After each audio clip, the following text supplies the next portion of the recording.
I wondered if we would get to see this. I didn't want to jinx it. I didn't want to rush towards it. And it is going to be on our side with Mongols. Okay, Mongols that we don't really get to see that often on this map. For good reason as well. I think this is one of the civs that suffers a lot from the randomness of these generations. Mainly because it's not uncommon to have your wood lines and your stone completely miles apart on our side, right? And luckily in this case, Viper seems to have gotten a good one, but I've seen games where you could probably call it 2 minutes in, because unless you can do an outpost rush as a Mongol player, your gold, your stone, and your wood are just far, far too far apart. So, Casper is going to be playing the English. It's kind of funny, actually, because I was talking about this in an earlier game, that I haven't really seen him playing too much English at the second on the latest patch. Glad to see it, though. The English have been booming in pick rates. In fact, they are the most popular civ at the highest level play right now. Win rate a little bit under 50%, but pick rate almost a quarter of the total games played are English right now at the highest level of the ladder. And Casper, he's an English specialist. He started this game on English, if I recall correctly, and he stuck with it through and through. Like, this guy, if you watch back recent tournaments, I'd say he was one of the most consistent pickers of the English out of all the pro players.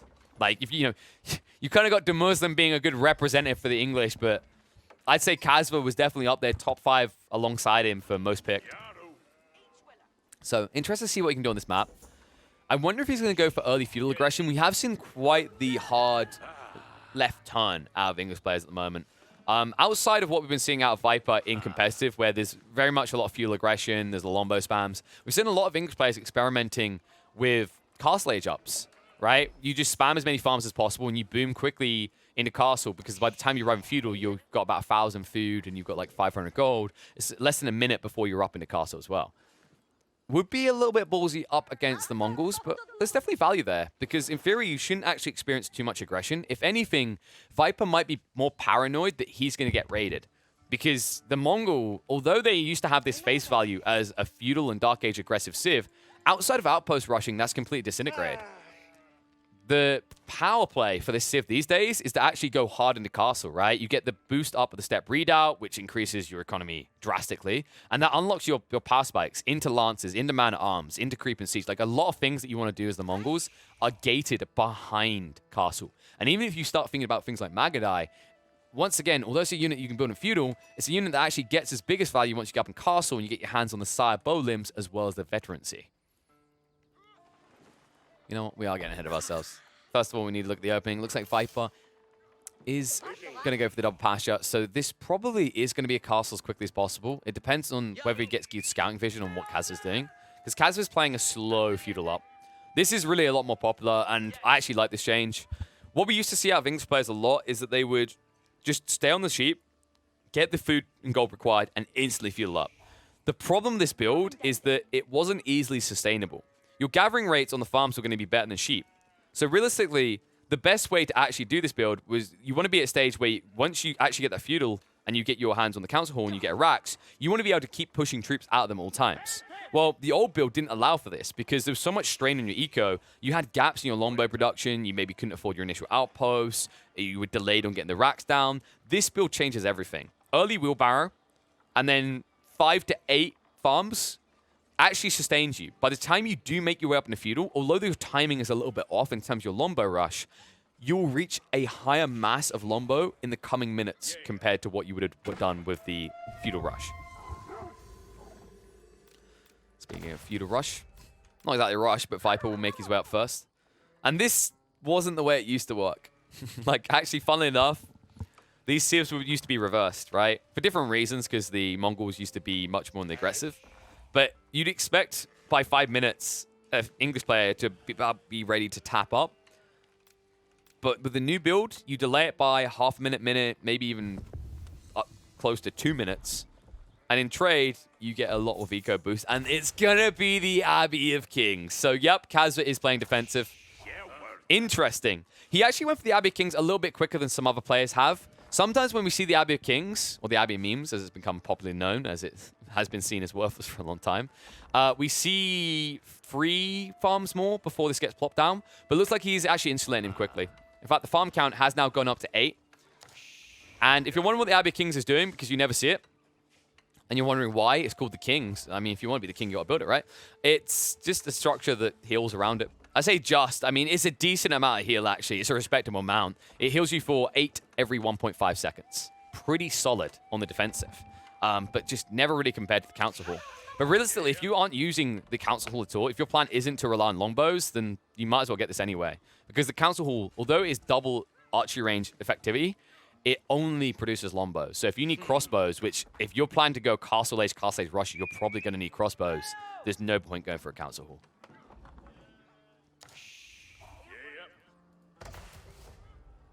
I still would love to have seen an active ability for Abbey Kings, by the way. So there was a lot of discussion before as to whether like Abbey Kings needed a hard rework.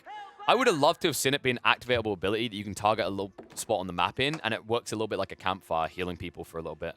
But maybe that would have been too busted. I think that definitely would have been too busted with a new build, because something that Casva hasn't done but had the option to, he could have dropped a Rax very early on and pushed Man-at-Arms. It's a very popular play at the moment for the English right now, because if you actually rush into it instantly, dropping a Rax and then getting your first Vanguard Man-at-Arms, you can actually be across at your opponent's gold line by usually 2 minutes the latest. The reason this has fallen off in popularity, by the way, is because it really is the definition of cheesy. The reason it's definition of cheesy is because you can't guarantee what the gold line is. And by the time you scout where your opponent's resources are for the play, you've already invested in it. So let's say you were to drop the Rax, you push out your Man-at-Arms, which takes 15 seconds to build because they boosted that as well. Your scout was rushing over. He's running over the whole time. He's running over. He couldn't afford to run over straight away because unless you built another scout, you probably needed to gather some sheep for this play. You wouldn't have instantly been in farms. So you've sacrificed farms, you needed sheep, your scout is delayed moving over. By the time your scout does get vision on your opponent's base, your Man-at-Arms is halfway there. What if you reach that point and the gold vein is right at the back? Well, all of a sudden the timings are skewed. You have to spend an extra 20 seconds running around the TC to get the other side. And it means that in that time, any smart player that you're up against, any high-level player, would have already got the required quantity to get feudal and thus be ahead of you. So that's why I don't think we see it anymore. By the way, I wondered if we would get to see this. I didn't want to jinx it. I didn't want to rush towards it. We've been seeing Viper do this a lot. We've seen it as the French. We've seen it as the Chinese. We've even seen it as the Mongols. Usually he does it when his opponent is going multi-TC. And the reason he does it here is because he sees that Casva has no aggressive units. After he spots the Abbey Kings and all those farms, Viper has played enough English to know exactly what Casva's up to. He's looking to eco boom. The bad news for Casva, Viper's beating him to the punchline. And that's why Casva, I think he did scout that secondary TC. He himself is now going to go into stable, but he won't likely push Horseman. Instead, he's going to wait for the Knights, and this could put him at a disadvantage, because unless he goes for a secondary stable, all that Viper needs to do is drop one stable of his own, and then with the Uvu, he can double produce Lancers to defend. And remember, if both of you are producing heavy cavalry, the thing that always makes this matchup interesting is it comes down to the auras. On one side, Mongol, if they do have the network available, the Yam movement speed is going to allow them to gap close and chase the Knights. On the other side, if Casva's on the defensive, if it's in range of any of his defenses, he will have the network of castles giving him a better DPS as it does increase the attack speed of Knights. Casva for now. We'll start building up. I wonder, are we going to see it? Are we going to see the instant monastery drop? I don't think so, because he has gone double stable. That's a heavy gold strain right now. But this is really smart. The reason I was wondering if he's going to go double into the monastery is because I know Viper is. Like, he loves it. He absolutely adores going straight into the relics. In fact, if I had to make a list of people who gather relics most in their games, I mean, I don't know who the rest would be, but #1 spot would definitely be Viper.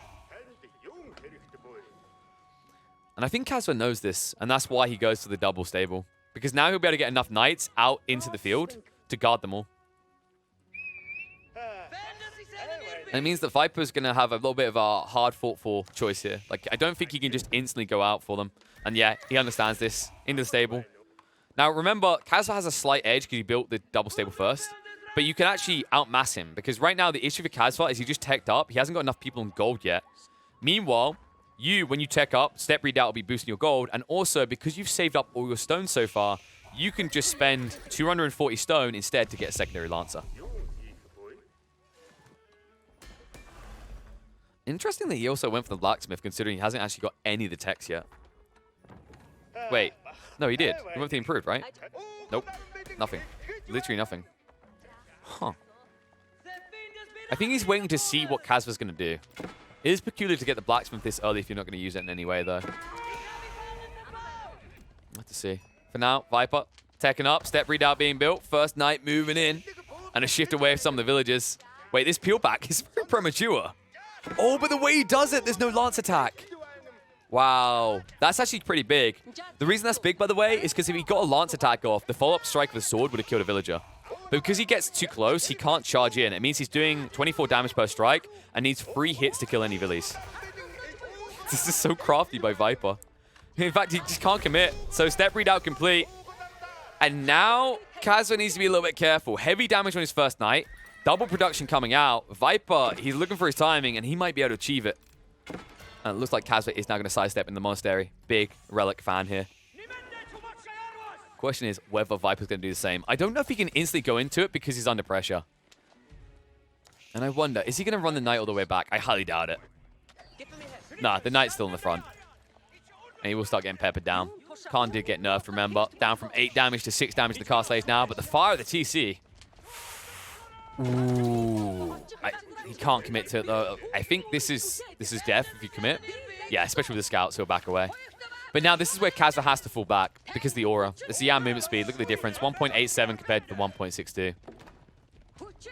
If he does fall all the way back, he has multiple defensive opportunities as well. Because if he takes a fight in his own base, not only can he heal with the Abbey of Kings, but then on top of that, he's going to get the attack speed. This is what I meant by it's a battle of auras. It's really cool. I would actually love to see more of these type of variables in play, actually. I think there's some cool strategic depth that gets added by the auras that these provide, but also even more so by what the Khan provides to the game. I want more activatable abilities. I want more of these variable elements to your units. I think it creates a cool, deep, complex layer of the game that would make it very boring if it wasn't there otherwise.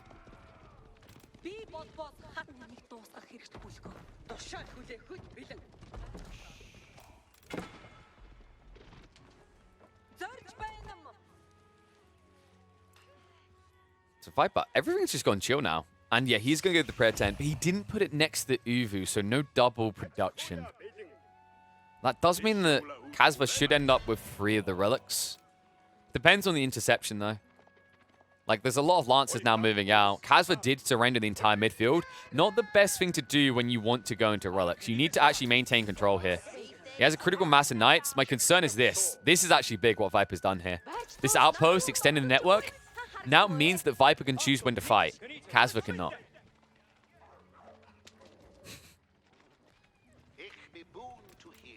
Looks like outpost is going to be constructed. 40 seconds out means that you should be able to... Oh, Viper! Okay, okay. That's big boy play right there. So, you may notice that that board didn't go after the person that you automated it. For good reason. Boards got changed. They now actually go after the closest target. That was actually pretty cool. Had Kazva ran into that, that board would have been a frustration. It does 15 damage per attack. So take note of this, folks. If you start fighting around boar, if you see your opponent runs into the boar, use it against him. I think the best example I've seen of this, I feel bad for highlighting it, actually. I believe it was Hazard versus Marine Lord. And Hazard literally ran his entire archer army next to the boar, and Marine Lord attacked the boar. And the response was that boar got pretty angry at Hazard and wiped out half of his archers. It's that strong. So definitely a really cool play to utilize in this point in the game, like the 10 to 15 minute marks, if your opponent offers it up.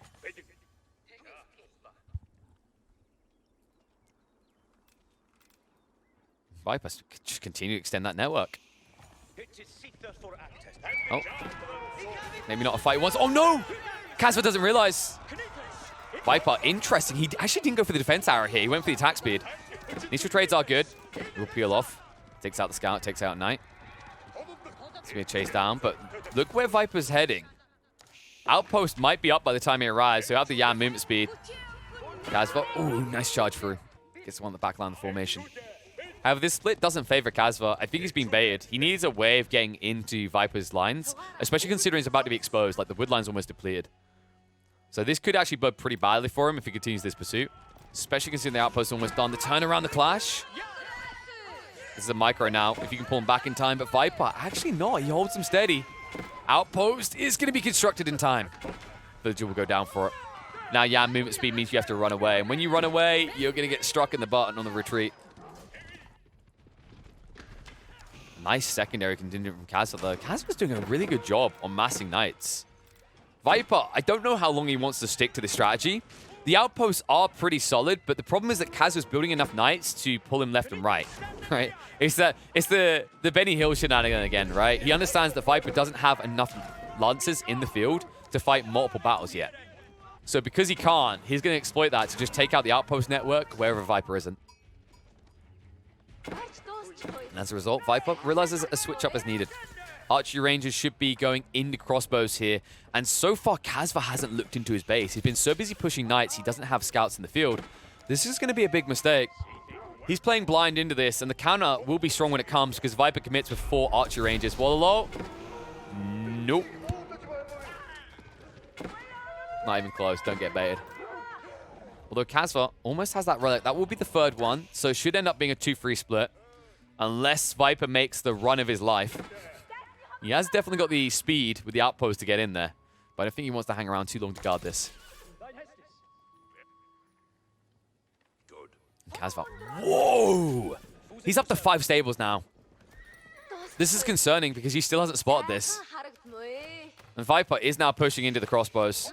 He also can afford the double production. I mean, crossbows are pretty solid to switch over into ×2 of, right? It's only 120 stone each. And Viper gets the confirmation as well, so he sees everything. Kazva, the timing on this, though. Oh, no, he turns around. Viper, if he pulls back now and baits him towards his own territory, this could be big, but too late. He's like, let me out. Too deep, too late. This is actually a really big deal. So an outpost is going up, but slow construct. That's a lot of villagers in trouble now. That's 13 villages and your step readout. If Kazva sees this, but he doesn't have the vision, sees it, gets eyeballs on, he's in. He splits up, holds back any reinforcements with a few, and wraps around. Villagers out of position. They don't have the Yan movement speed because there's no outpost here. That is going to cost him dearly. Viper. Not only that, but now your step readout out of position. Kazva could try to torch it down. Chases them all the way back. Now eco-wise, they are neck and neck. However, remember, Kazva, he got the better side on the relic exchange. Now your step readout is completely idle, so you don't even get the booster up, a 50% drop-off. Meanwhile, you're up against the English, which do get a sizable 25% increased gather rate on all these farms. So economically, and you'll see it, Kazva, he's pretty damn healthy. Should start exceeding in the coming minute. Knights trading out, getting rid of the crossbows that counter them. And this is a throwaway force. Kazva, I think he maybe overstayed his welcome a little. He is rebuilding the Knights, but keep in mind, like, trade-wise, this is pretty efficient as long as you don't end up losing the step readout, because these crossbowmen are so cheap. It's only 120 resources. Knights cost double that. My concern now is that Kazva is going to start moving out. Like, considering he's only pushing Knights, there is a heavy burden of gold. And he hasn't re-walled in this area. So he's got 2 small deposits. He's got 1 to the south, but it's only palisades. So there is raiding potential for Viper if he actually continues to push out crossbowmen and lancers. Let's see if that's the way he wants to go. Right. No! Why does Viper hate the Khan so much? He's like just passively aggressively getting back at it, right? He's had so many games where he's lost villagers to Khans. He's like, I don't even want it anymore. Viper, oh, he's baiting him back towards Yam. Crossbows are moving in as well. This could be a good fight to take. No charge in, so no bonus damage out for Kazva. And that's an instant retreat. He has to get out. Loses the few on the exit as well. At least the formation shuffles the injured Knights to the back. Wait, he's peeling them off for the Abbey of Kings. He's actually using the Abbey of Kings in the second wave. Hello. Goodbye. Kazva quickly reaching critical mass here. And the crossbow count is not good enough. There's just not enough archery ranges, not enough stables. Viper. Kind of stuck in a rut at this stage. He really needs to find a way to breach. Like, the only way he's going to beat Kazva at this rate is if he takes out the economy. Because right now, they're neck and neck. And even with the step readout booster, you don't have the same layer of stables to rebolster your lines. The crossbows, without that layer of protection, are going to struggle, even in the choke points here. Nice stack on top of him. Rush through. And a lot of exposed economy. I don't know how Viper is going to keep this up long term. Although Kazva is throwing away a lot of eco every time he loses these Knights, they're still gaining more and more ground. Think about each time Kazva's done this. Every time he's getting deeper and deeper. He's teasing, but then he's full-on ramming deep into the eco lines. He's not skirting it anymore. He's a full-blown issue in the back of Viper's base. And everything is just grinding to a halt now. Eco lead extending over 10 now for Kasva. More knights riding out. Villagers, look how many are garrisoned right now. Almost 30 villagers doing nothing. They're on benefits.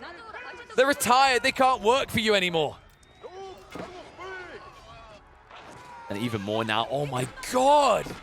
Viper has 55 idle economy. How the hell do you come back from this? There's just so many knights. Typical British. Giving out knighthoods like it's nothing. I now announce you, Sir... What was it? Tatty Bojankles. I now announce you, Sir Boob, Sir A, Sir B. We just need quicker names. We've got too many knights. At this rate, it might be a big, good night for Viper. Because this many knights remaining here means the step readout is going to be permanently put out of business at this rate. Viper actually gets ignored. Kaz was like, go back and tell them what you saw here. Tell them never to return. And now Kasva for the forward keep, mocking Viper, going, hey buddy. Yo, I know this, I know we had a lot of games together. I know you play English a lot. But now that you're Mongols, wouldn't it be great if you could build keeps? Hey, I know you got a guy on your team that is kind of infamous for keeps. How would you rate this one? Tell me, Gamer Legion boy. Tell me. Wait, what?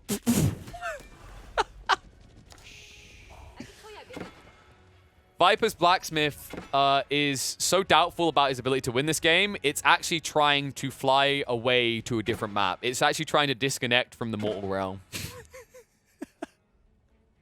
What is happening? Viper, this is Age of Empires, buddy. It's not StarCraft.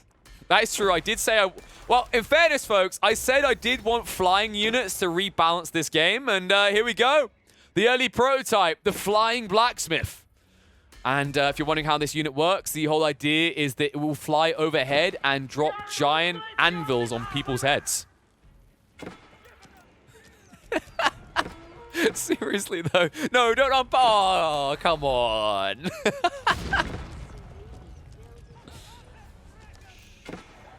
Well, let's see if Viper can recover this. Having just developed hover technology, it might give him the edge if he can actually hover several feet above the knights. Oh, wait, no, spoke too soon. Trebuchets will snipe him out. Trebuchet that is getting boosted damage, and look what's coming out on the front line. Crossbows now. Viper down at 21. 42 military for Kasva, and all of that is knights. Now he's going to ride deep. Another keep coming out. Kasva with the casual crawling. Not letting up. And Viper, because he's so hard pressured, he no longer has the option to raid the eco line. So this was his one opportunity. He needed to actually cut Kasva off at the source of his power. The gold. Everything he does is boosted by gold. The trebuchets, the crossbows, the knights. But Kasva, he got to have his cake, eat it, then take your cake and ram it down your throat. There's just not enough crossbows here. Viper's like, the town center has lost faith in the plan. Get me out of here. Get me out. Nobody wants to be here anymore. Khan goes down again. King is dead. Who's going to lead now? Where are they going to lead you? Mongols, famous for the migration. They may need migration now away, far, far away from this map. Because this is English territory. And I can actually confirm that by the double keep right here. The great sheepy migration. Go. Flee. Flee. Oh, this is so nice. You see what Viper's doing here? It's like, oh no, the barn's on fire. At least let the horses escape. Open the... Oh, wait, no, he's killing them. Okay. This is just Viper being like, where do you think you're going? The whole base might be on fire, but we need food. In fact, this is great. If the whole base is on fire, we can naturally cook the meat, right? It's a giant oven at this stage. Oh my god. They're even still waypointing here. Right, this right here is a Roost player's wet dream. I mean, this is so much to kill. Oh, there we go. The pack up, the Great Migration. Viper, he'll call this a tactical retreat. He's condensing his base somewhere else. Meanwhile, Casva, he's the new neighbors here. He's taking up roots. He's like, I see there was room for a nice little base in this area. Let me just get established, and I'll be on my way deeper. Casva, this has been so impressive the way he's done this. See, this is the thing. I keep saying this guy's going to be a top 10 player by Christmas at the latest. And everyone's like, huh? Viper's a top 10 player. Viper just won round 2 of the Golden League. And look what Casva's done to him. It's so methodical. It's so calculated the way he done this. Understanding that he just needed to push knights. Like, it's not easy making that choice as the English as well. It's not just a cut and dry, I just push knights, lol. He actually manipulated Viper to make a transition. He yoinked the relic to make sure he boosted his economy further. And then, when the timing was right, he moved in and double keep dropped his base. Casva's just a boss.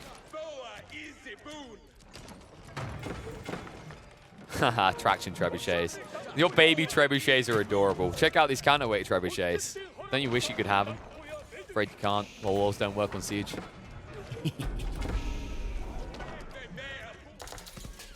State of chill for the moment, but not for long.